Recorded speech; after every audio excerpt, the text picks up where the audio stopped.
साईं बाबा भारत में दो हुए हैं। एक शिरडी वाले हैं, दूसरे बेंगलोर वाले हैं, जिनका निधन अभी करीब 4-5 साल पहले हुआ है। और जो शिरडी वाले हैं उनके बारे में कहा जाता है इनका वास्तविक नाम चांद मियाँ था। तो ये एक मुस्लिम थे और कहीं से आकर के वहाँ बस गए थे शिरडी में, और गांव वालों के साथ उन्होंने अपने अच्छे प्रकार से रहते हुए इस्लाम को प्रचारित करने का प्रयास किया। उसी दौरान इन्होंने अंग्रेजों की सहायता से रानी लक्ष्मीबाई झांसी वाले की मुखबरी करके आजादी आंदोलन को हानि भी पहुंचाई। अभी कुछ समय पहले माननीय सुप्रीम कोर्ट का फैसला भी आया है, जिसमें उन्होंने अपने पूर्व शंकराचार्य स्वामी सरस्वती जो थे, अपने बड़े वृद्ध जिनका देहांत हो गया, उन्होंने भी साईं की पूजा और जो जगह जगह साईं मंदिर बनाए गए थे उनका विरोध किया था। उसी बात की पुष्टि सुप्रीम कोर्ट ने अपने अभी 6-8 महीने पहले दिए गए फैसले में भी की हुई।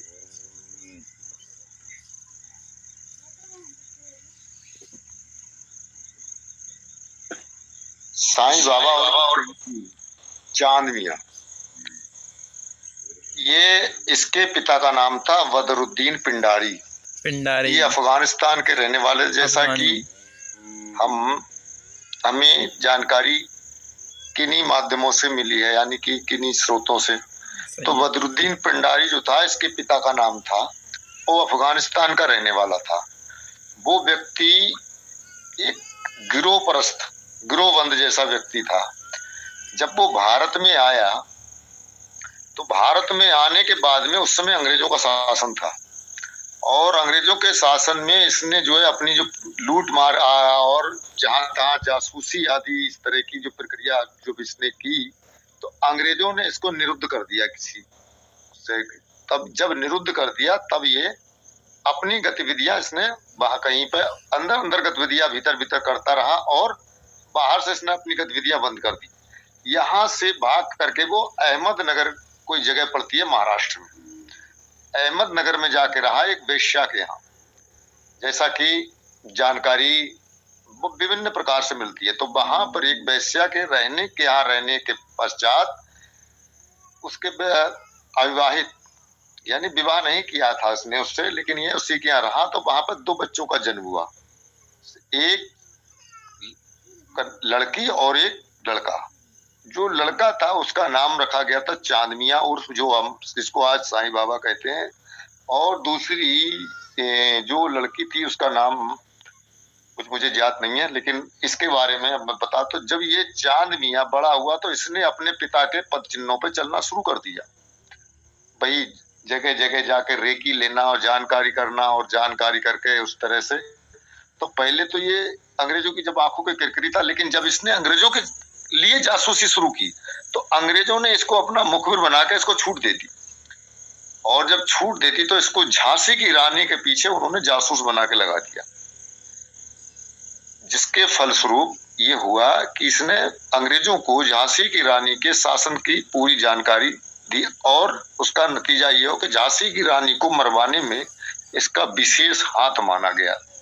यानी इसकी जासूसी के बल पे ही झांसी की रानी को मारने में अंग्रेजों की सहायता हुई।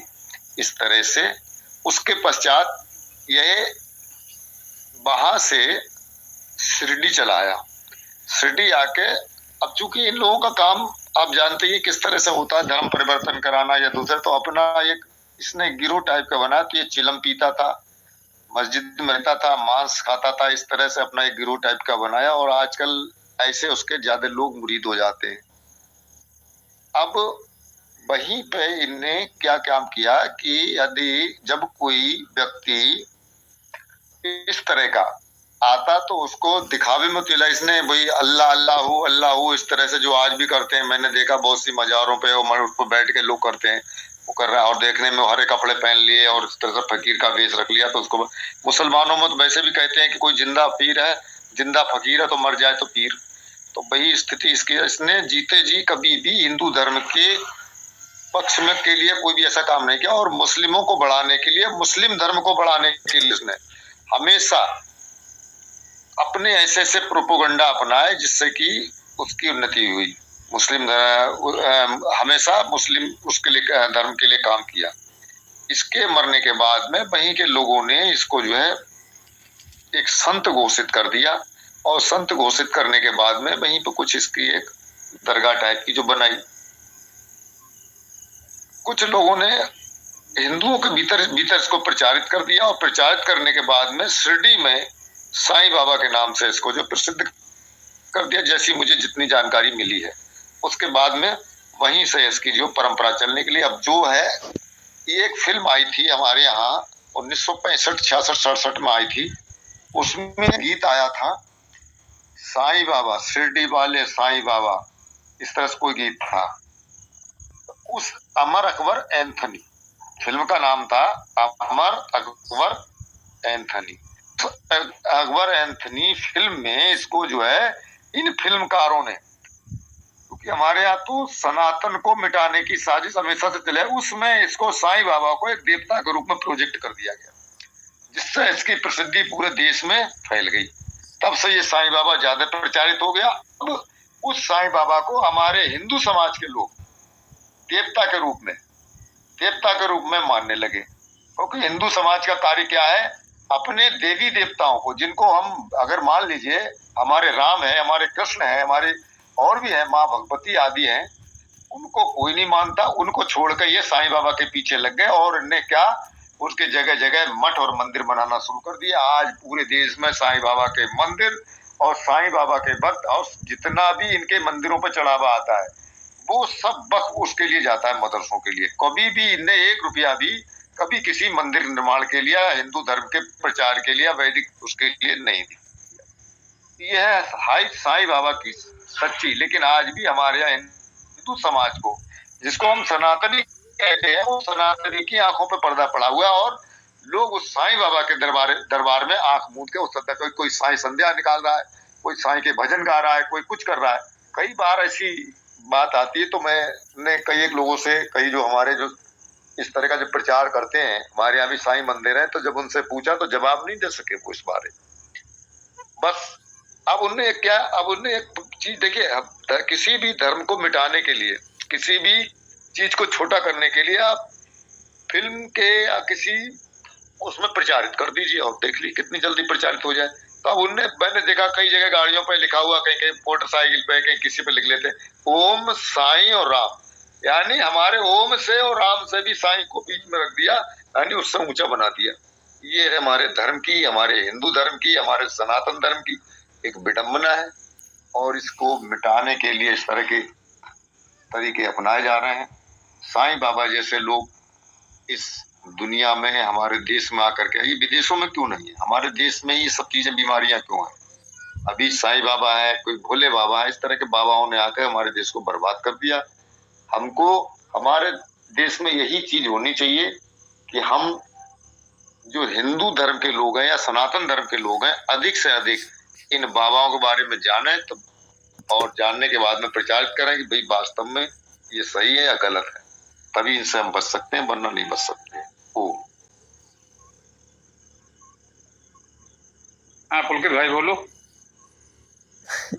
जी, जो अभी तक बात हुई है वो तो मुझे लगता है सभी जानते हैं। बहुत ज्यादा सोशल मीडिया पर ये सब प्रचारित किया गया था, दोनों पक्षों से किया गया था, शंकराचार्य पक्ष से भी और आर्य समाज पक्ष से भी, क्योंकि दोनों ही इनका खंडन करते हैं।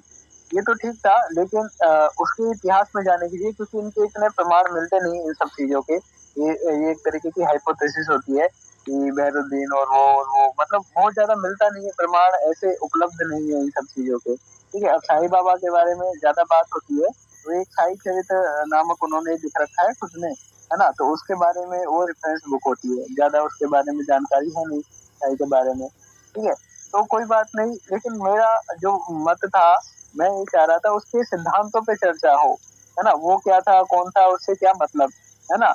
लेकिन लोग उससे जुड़े, इतने लोग आज भी जुड़ रहे हैं, है ना। महाराष्ट्र का जो शिरडी वाला मंदिर है, उसमें बहुत ज्यादा कहते हैं कि फर्स्ट नंबर पे तो नहीं, शायद सेकंड या थर्ड नंबर पे चढ़ावा जाता है, तो इतने लोग उनके फॉलोअर्स बने, और कुछ ना कुछ तो बात होगी। यदि ऐसे ही होता है तो बिल्कुल अंधश्रद्धा भी इतनी भी नहीं होती।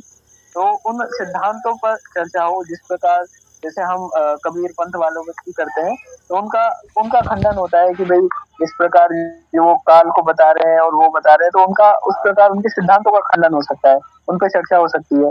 अब वो कौन है और क्या क्या किया है उन्होंने, उन पर चर्चा करने बैठेंगे तो ना तो कोई सुनने वाला और ना कोई मानने वाला। यदि सिद्धांतों पे चर्चा करेंगे, कि जैसे मैंने एक दो जगह पढ़ा था कि जो साईं बाबा थे, ये बलि प्रथा को के विरोधी तो नहीं थे, इतना क्लियर है। लेकिन बलि प्रथा के विरोधी तो अपने ये शंकराचार्य लोग भी नहीं है, है ना। तो कोई बात नहीं यहाँ पर, ठीक है। दूसरा, ये उपवास के विरोधी थे, ये बात भी ठीक है ना, कि भाई भूखे पेट भजन ना हुई, वो तो अपने में भी चलता है ना। तो वहां पे भी उन्होंने ये सिद्धांत अपनाया। ऐसे ही कुछ सिद्धांत और थे उनके, मुझे लगता है उन पे थोड़ा सा चर्चा करें। जैसे अब दिक्कत कहाँ आती है, जैसे कुछ ऐसा था कि वो नशा करते थे और ऐसा करते थे, तो वो हमारे यहाँ पर ये जो विवेकानंद जी के गुरु थे रामकृष्ण परमहंस, वो भी कर रहे हैं, है ना। तो साइंस से ही इतना विरोध क्यों, है ना। यदि विरोध कर रहे हैं तो फिर तो सबका होना चाहिए, क्योंकि ये दोष तो सब में ही है। तो मतलब मुख्य रूप से मैं चाह रहा था कि सिद्धांतों पे चर्चा हो, तो यदि गलत है तो फिर सभी गलत हो, इस तरीके से। स्वामी विवेकानंद के गुरु रामकृष्ण परमहंस जी थे, और स्वामी विवेकानंद के बारे में भी कुछ कहा गया है कि उन्होंने कहीं पे किसी जगह मांसाहार का भी समर्थन किया है। तो अगर मान लीजिए उनकी कुछ अच्छाइयां थी तो उनका तो समर्थन किया जा सकता है, लेकिन अगर उनकी कुछ बुराइयां थी तो उनका जरूरी नहीं है कि हम विरोध ना करें, लेकिन हम उनका समर्थन भी ना करें। तो बस यही चीज है कि स्वामी विवेकानंद जी ने में अच्छाइयां ज्यादा थी, अगर एक बुराई थी, लेकिन वो बुराई ऐसी थी कि जो क्षम है। तो हम उस बुराई को नहीं देखते हैं आज के दौर में, लेकिन हाँ ये अच्छाइयों को देखते हैं, इसलिए अच्छाइयां ज्यादा थी तो इसलिए अच्छाइयों को देखते हैं। लेकिन साईं बाबा ने कोई भी ऐसा कार्य उनके उसमें जीवन काल में, हम तो उसके उसमें देखते नहीं है कि उनकी उसमें कोई भी ऐसा अच्छा कार्य हुआ हो। इसलिए साईं का विरोध जो है उचित है, और विवेकानंद का विरोध अनुचित तो नहीं कहेंगे, हाँ, लेकिन है कि जहाँ पे उनका है तो वहां पे ठीक है। अगर सही बात है तो कहनी भी चाहिए कि हाँ भी उन्होंने मांसाहार का समर्थन किया। जी बिल्कुल ठीक बात आई। अब चर्चा को एक दिशा मिल रही है, अच्छा लगा। पुलकित जी की बात ठीक है, इन्होंने प्रारंभ से ये चाहा था कि विचारधारा की चर्चा हो, लेकिन ठीक है थोड़ा व्यक्तित्व का परिचय हो गया, अच्छी बात है, वो भी लोगों को जानकारी होनी चाहिए थी।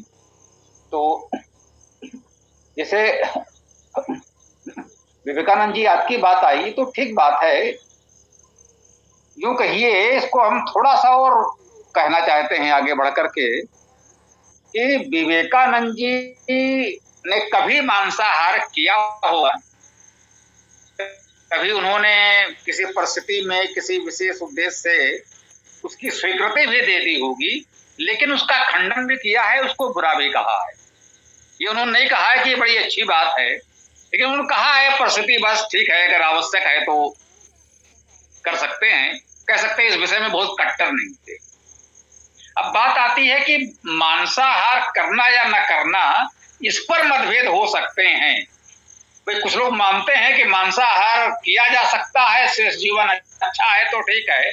मांसाहार मात्र मानदंड तो नहीं है किसी व्यक्ति के अच्छा या बुरा होने का, वो चाहे साईं बाबा हो, विवेकानंद हो, या कोई भी व्यक्ति हो। संसार में बहुत से महान लोग हैं, अच्छे लोग हैं जो मांसाहार करते रहे हैं, फिर भी बहुत महान है।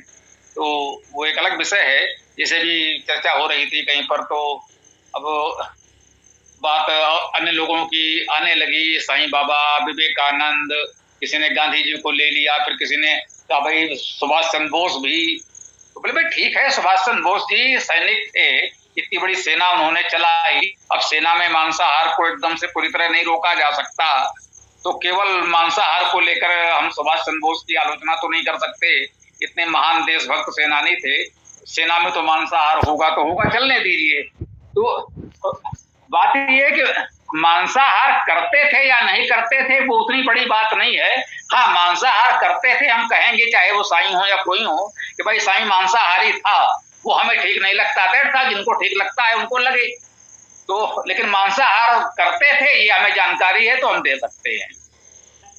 बोल के कहना था क्या उनका कोई विचारधारा, कोई सिद्धांत था? कबीर की एक अपनी विचारधारा है, तुलसीदास की अपनी विचारधारा है, उससे हम सहमत हो या असहमत हो? बहुत से लोग तुलसीदास से सहमत हैं, असहमत हैं, कबीर से बहुत से लोग सहमत हैं, असहमत हैं, लेकिन उनकी एक विचार है। क्या इस साईं नाम के प्राणी के कोई विचारधारा थी भी? तो मुझे भी उत्सुकता हुई थी, संभवतः कोई जानकार बताए। मेरी जानकारी में साईं बाबा की कोई विचारधारा नहीं थी। एक अंध भक्तों को बटोरना, एक चमत्कार प्रचारित करना, वो चाहे पहले वाले साईं बाबा रहे हो या दूसरे वाले रहे हो या कोई तीसरे वाले आ जाएं, भभूत निकालना, ये करना, वही एक जो सामान्य से कुछ बाजीगर जादूगर कला सीख कर आते हैं, कुछ उसने सीख रखी थी।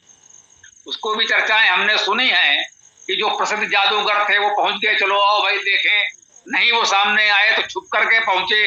भाई जितनी जादूगरी ये बाजीगरी तुम दिखाते हो उतना हम बच्चों को सिखाते हैं। बहुत सी ऐसी बातें हैं। उस समय के जो प्रसिद्ध जादूगर थे उनका ये थोड़ी सी कुछ ट्रिक जानता है, सिखाता है, इससे कई गुना तो हम लोगों को सिखाते हैं, सिखा सकते हैं। तो केवल इस तरह के तथाकथित चमत्कारों का प्रचार करके लोगों को आकर्षित करना, इसके अलावा साईं बाबा के पास कुछ था मैंने तो नहीं सुना कि उसकी कोई विचारधारा रही हो। अब वो कह लो कि हाँ भाई ईश्वर एक है, श्रद्धा सबूरी, भाई श्रद्धा रखो, संतोष करो, इस तरह के सामान्य बातें तो सभी लोग करते ही रहते हैं। जो धर्म अध्यात्म से जुड़ता है, ये कह लो कि एक इसे चाहे तो आज की भाषा में जुमला कह लें, ये सभी बोलते रहते हैं। अभी हाथरस में जो कांड हुआ, अब इनकी भी क्या कोई विचारधारा है? किसी को पता हो तो बताए। भीड़ जुटा लेते हैं, कोई विचारधारा नहीं है, कोई यूट्यूब चैनल नहीं है, कहीं कुछ नहीं है।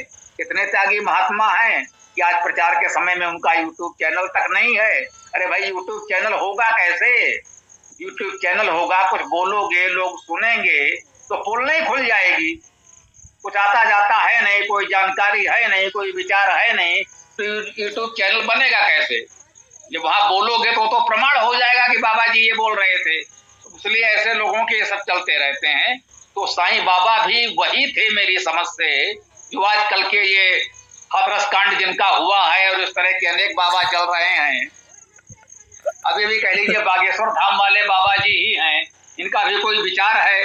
कहीं से सुन लिया स्त्रियों को गायत्री पाठ नहीं करना चाहिए, लो साहब उन्होंने भी बोल दिया कि स्त्रियों को, शूद्रों को गायत्री मंत्र पढ़ने का अधिकार नहीं है। सुना और बोल दिया, उस बेचारे को इतनी भी जानकारी नहीं है कि इस विषय में कुछ कह सके। तो ये साईं बाबा सहित ऐसे बहुत से बाबा हैं। हाँ मुझे ये लगता है, अभी अभी मुझे एक बात आई मन में, मुझे लगा आपको बताएं कि संभवतः साईं बाबा पहला व्यक्ति था जिसने इस देश में ये बाबागिरी शुरू की कि एक व्यक्ति को बाबा, गुरु, भगवान बना दो कि बस यही जीता जागता व्यक्ति है, वो भगवान है, उसे पूजो और सारा उद्धार हो जाएगा, कुछ और करने की आवश्यकता नहीं है। न शास्त्र चाहिए, न विद्या चाहिए, न विवेक चाहिए, न सद्गुण सद्व्यवहार चाहिए, न सदाचार चाहिए, जो चाहो सो करते रहो, अन्याय, अत्याचार, अधर्म, कुकर्म जो चाहो करते रहो, बस बाबा जी की पूजा करो और पार हो जाओगे। ये जो विचार, हाँ अगर आप चाहे तो इसे भी एक विचारधारा कह सकते हैं। तो इस विचारधारा का आरंभ करने वाला संभवतः ये साईं बाबा था, और साईं बाबा से लेकर आज बाबा रामपाल तक आप कितने लिस्ट नाम लिए जाएं तो सूची बहुत लंबी है। ये एक विचारधारा चलने के लिए है जो मैं समझ पा रहा हूं। इसकी अतिरिक्त इसकी कोई विचारधारा थी, किसी को जानकारी हो तो अवश्य बताए। पुलकित जी को मैं धन्यवाद दूंगा। ऐसा ही एक विषय घोषित कर देते हैं साईं बाबा का तो लोगों को रुचि होती, लोग जुड़ते। ये अच्छा किया, ये कल के लिए बनाओ, ये करते रहो। ओम। जी गुरु जी। बहुत बहुत सीताराम धन्यवाद। जी इसे अलग से, सीताराम जी इसे जो जिन्हें इसे अलग से कट करके भी दे देंगे।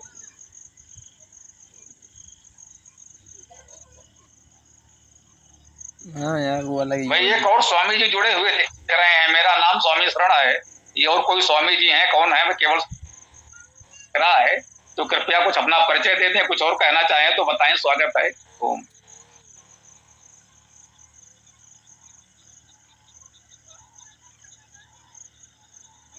जी स्वामी जी बोलिए।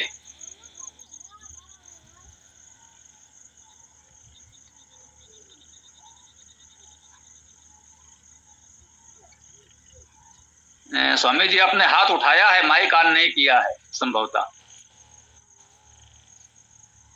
कोई और भी कुछ कहना चाहें तो बताएं, जब उनको कहना होगा तो बता देंगे। हाँ, याद आ गया, वो शंकराचार्य थे स्वामी स्वरूपानंद सरस्वती जी, जिन्होंने साईं के पूजा और मंदिरों का विरोध किया था। और जो बात अभी हरि जी ने बताई है निश्चित रूप से ठीक बात है कि ये हम सनातन धर्मियों की इतनी जबरदस्त अंधता है कि हम किसी भी हरे पीले लाल नीले रंगे पुते पत्थर के मस्जिद को जाकर के पूजने लगते। कम से कम मुसलमानों से ये तो सीख लें हम कि हमने किसी जगह पर सजदा नहीं करता मुसलमान, तो हम क्यों हर जगह सिर झुकाने चले जाते हैं? क्या हमारा सर इतना सस्ता है? दूसरी बात ये भी है कि जो व्यक्ति जीते जी कुछ नहीं कर सका तो मरने के बाद हमें क्या देगा? चाहे वो मजार हो, मस्जिद हो, दरगाह हो, कुछ भी हो। जो व्यक्ति की गतिविधि जीते जी हमारे विरोध में रही तो मरने के बाद वो हमारा हितैषी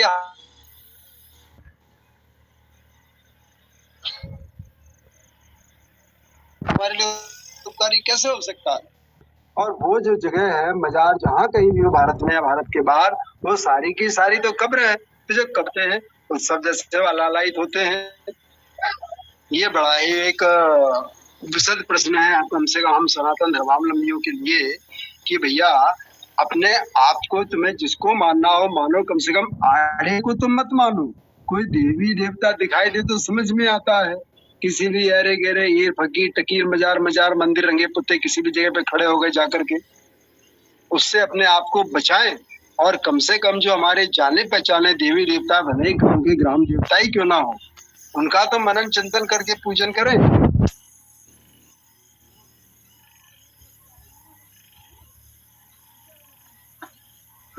देखिए, ये तो मूल समस्या है, हमें समझना पड़ेगा।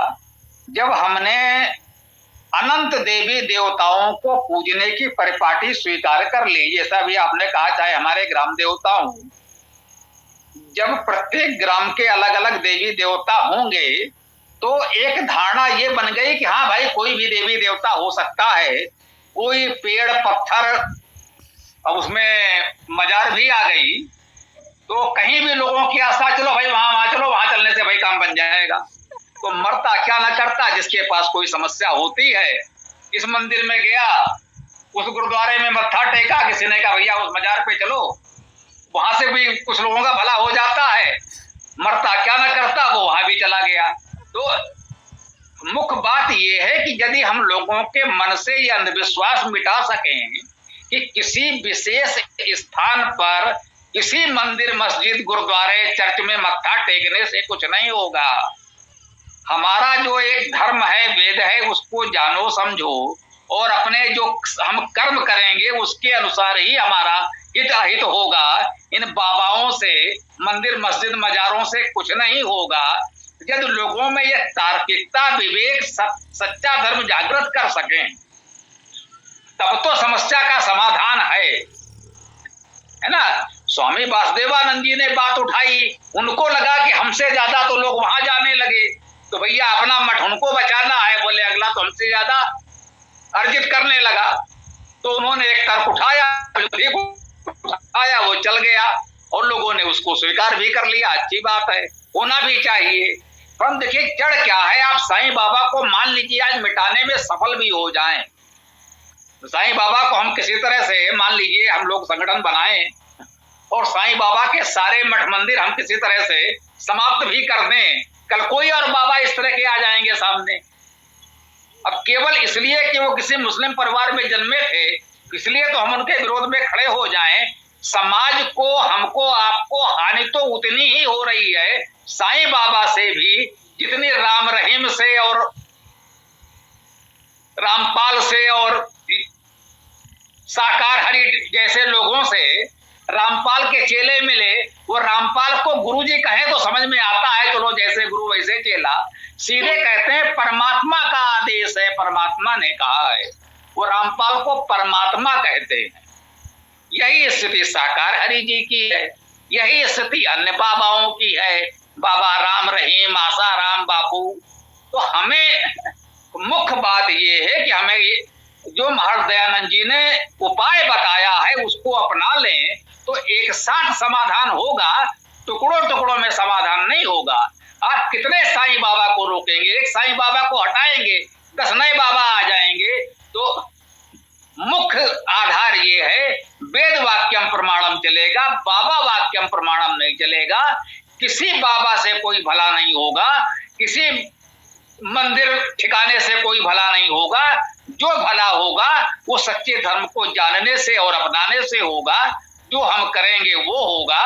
तो ये यदि हम लोगों को सच्चे धर्म की जानकारी दे पाए, घर घर वेद जन जन वेद पहुंचा पाए, तो ये सारे समाप्त हो जाएंगे। एक बात जानकारी हो सकता है कुछ लोगों को हो, कुछ लोगों को न हो। ये जो मजारे हैं ये इस्लाम में ही मान्य नहीं है, ये गैर इस्लामी हैं, इस्लाम के जानकार इनको नहीं मानते हैं। यदि आपका कोई मित्र हो मुसलमान, उससे कहिए देवबंद उलूमा में एक प्रश्न लगा दे, वहां से फतवा आता है, अर्थात धार्मिक निर्णय है ना। फतवा का अर्थ होता है कि कुरान के अनुसार क्या ठीक है, वो केवल ये बताता है, उसका कोई आदेश नहीं होता कि आपको ये करना पड़ेगा। एक प्रश्न किया जाता है कि ऐसी स्थिति में हमको क्या करना चाहिए, वो कुरान और हदीस की रोशनी में आपको बताता है कि कुरान के अनुसार आपके लिए ये करना ठीक है। एक कोई मुसलमान अगर वहां पर एक प्रश्न लगा दे कि क्या मजारों में चादर चढ़ाना, मजारों में इस तरह से जियारत करना इस्लाम के लिहाज से जायज है, तो देवबंद उलूम का निश्चित रूप से फतवा आ जाएगा कि ये गैर इस्लामी है, इस्लाम के लिहाज से नाजायज है, ये बिल्कुल अमान्य है उनके लिए, है ना, हराम है यूं कह लीजिए। उनकी भाषा में शायद वो कह देंगे कि मजारों पे जाना हराम है। ये फतवा देवबंद से आपको मिल सकता है। यदि कोई मुसलमान से, जैसे न्यायालय में हम लोग याचिका लगाते हैं, वैसे ही देवबंद उलूम में एक याचिका लगा दीजिए किसी मुसलमान के द्वारा, और वहां से देखिए फतवा आता है। ये सारी मजारें गैर इस्लामी हैं, ताजिया गैर इस्लामी है, भारत में ही ये सब पाए जाते हैं, भारत के बाहर न ताजिया होता है न मजारें, ये मान लीजिए। तो चूंकि भारत में जगह जगह ढेर सारे मूर्तियां, ये सब मंदिर पूजने की व्यवस्था थी, तो उनको लगा भाई ये तो कहीं भी किसी पेड़ के नीचे एक पत्थर रख देते हैं, इनके शंकर जी खड़े हो गए, और हम इतनी बड़ी मस्जिद मदरसा बनाए, लोगों को समझाए तो कठिन कार्य है। तो उन्होंने भी उसका एक रास्ता निकाला, जगह जगह असली नकली मजारें बनने लगी। बरेली में कुत्ता शाह की इजारत है, कुत्ता शाह, किसी साहब का कुत्ता मर गया होगा, उस कुत्ते की भी कब्र बन गई। कुत्ता शाह पर अच्छी खासी भीड़ जाती है, आप बरेली स्टेशन पर उतरे, कुत्ता शाह कहें तो आपको ऑटो वाला, रिक्शा वाला पहुंचा देगा। अब जब इस पर बहुत चर्चा हुई है कुत्ता शाह, तो भाई लोगों ने उसका नाम कुतुब शाह कर दिया। लेकिन मुसलमानों ने ये कहा आप स्टेशन पर उतरे कुतुब शाह कहेंगे तो कोई नहीं बता पाएगा, कुत्ता शाह कहेंगे तो ऑटो वाला, रिक्शे वाला तुरंत पहुंचा देगा। तो ये स्थितियां क्यों आई है? क्योंकि हमारे यहाँ भी वही ये महादेव, वो महादेव, ये पत्थर, वो, तो इसका जवाब देने के लिए उन्होंने रास्ता निकाला है। वो पूरी तरह गैर इस्लामी है। मूर्ति पूजा है, कोई प्रत्येक पूजा वो मानते नहीं, मजारे नहीं पूजी जा सकती, इसको मानना पड़ेगा। यहाँ झगड़ेश्वर महादेव हैं जी, लखनऊ में एक तो झगड़ेश्वर महादेव हैं, उनके भी दर्शन करने का अवसर मिला। तो जब तक हम इस पर नहीं आएंगे कि वेद वाक्यम प्रमाणम चलेगा, बाबा वाक्यम प्रमाणम नहीं चलेगा, तब तक इस समस्या का समाधान होता मुझे तो नहीं दिखता। ओम।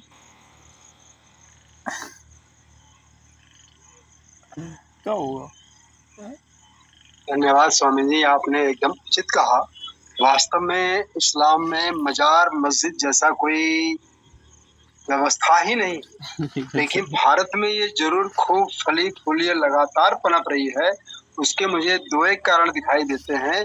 जैसे मस्जिद मजारों के नाम से इन लोगों ने एक जमीन का भूमाफिया जैसा बना रखा है संगठन, कि जहाँ चाहो वहाँ भी चादर पत्थर डाल करके इकट्ठा कर दो, कुछ बना करके 3 तगड़े इकट्ठे करके वहाँ नमाज पढ़ना शुरू कर दो तो मस्जिद ताजिया बने, ईदगाह बन गया। उसी तरह से कुछ और दूसरी चीजों को शुरू कर दो, और भारत के जो आस्थावान लोग इस अंधविश्वास में ऐसे दौड़ दौड़ कर आते हैं ऐसे दौड़े चले आते, पता नहीं जैसे यहाँ पर उनको क्या मुराद पूरे होने वाली है। वास्तव में कोई भी हमारी मनोकामना पूर्ण नहीं करता, बल्कि मनोकामना की पूर्ति हमारी अपनी दृढ़ इच्छा शक्ति करती है। कर्तव्य और निष्ठा हमें ही रखना होती है, बाकी सारी चीजें तो एक माध्यम होती हैं, लेकिन उस सब के पीछे आस्था, दृढ़ता, दृढ़ संकल्प, दृढ़ विचार, कर्मठता, ये सब हमारा ही होता है, जिससे हम अपनी अभिलाषाओं को, अपनी मनोवांछाओं को पूर्ण कराते हैं।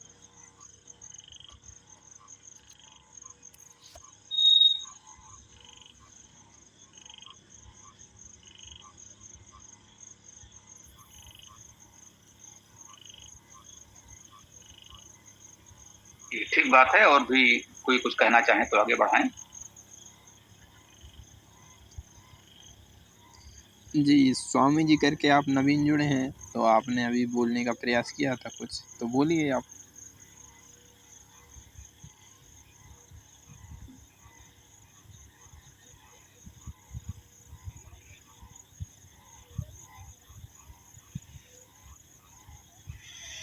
ये स्वामी जी आपने हाथ उठाया हुआ है, तो कहना चाहें तो बोलिए।